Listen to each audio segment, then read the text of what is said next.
Equilíbrios, um programa que vai dar a você um impulso para despertar o caminho da evolução e da harmonia. Equilíbrios, com a terapeuta ortomolecular Adriana Esplendore. Olá, amigos da rádio, é um prazer estar aqui para falar com vocês. E no programa de hoje eu quero falar um pouquinho sobre síndrome do pânico, né? Uma doença que cada vez mais a gente vê aí, né, pessoas sofrendo, né, sem entender o que acontece com essa doença.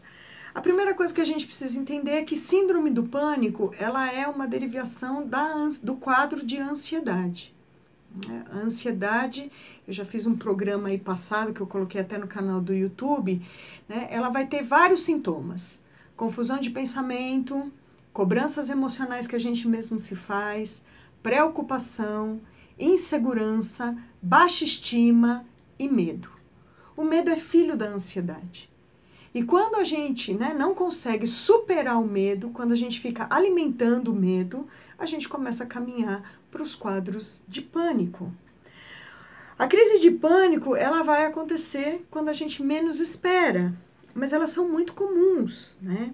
Então, pessoas, muitas vezes, que estão lá em quadros de estresse constante, quando está acontecendo uma mudança na vida muito grande, né? Vai casar, vai mudar de cidade, vai mudar de trabalho, após um trauma, então uma perda, principalmente o luto, né?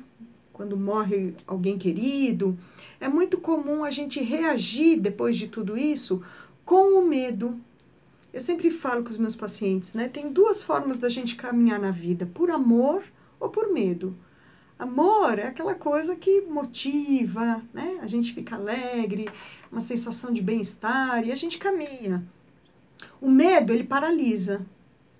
E a gente começa a ter muitos medos. Medo de que vai faltar, medo de ficar doente, medo da solidão, medo da morte. Tem pessoas que têm medo de tudo. E esse medo, sem elaboração, começa a gerar o quê? Os ataques do pânico, agorafobia.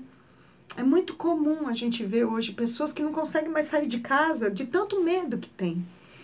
E por isso que a gente precisa buscar um tratamento para a gente clarear isso, né? O que é o medo real? O que é o medo imagético? Existe um medo real, por exemplo, aqui em São Paulo, a gente andar aqui na Avenida Paulista, a gente tem medo de ser assaltado. Isso é uma realidade.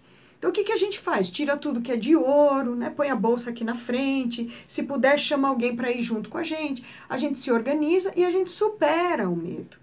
Agora, o medo imagético, quando eu começo a imaginar o que vai acontecer, esse é o problema. Não tem fim, né? E eu vou começar... A gente é tão sádico, às vezes, que a gente vai começar a imaginar requintes ali de detalhes. Vão me assaltar, é capaz de fazer um sequestro relâmpago, vão me colocar dentro do carro, e se eles começarem a me queimar com bituca de cigarro, enfim, a minha cabeça já está lá na frente, percebe? Já estou presa no cativeiro, né? Sem saída. Então, como a sua mente funciona? O que acontece com você, né? Então, na crise de pânico, a gente precisa entender que normalmente ela vai acontecer em ambientes que tem muita gente. Então, supermercado, shopping, metrô. Por quê?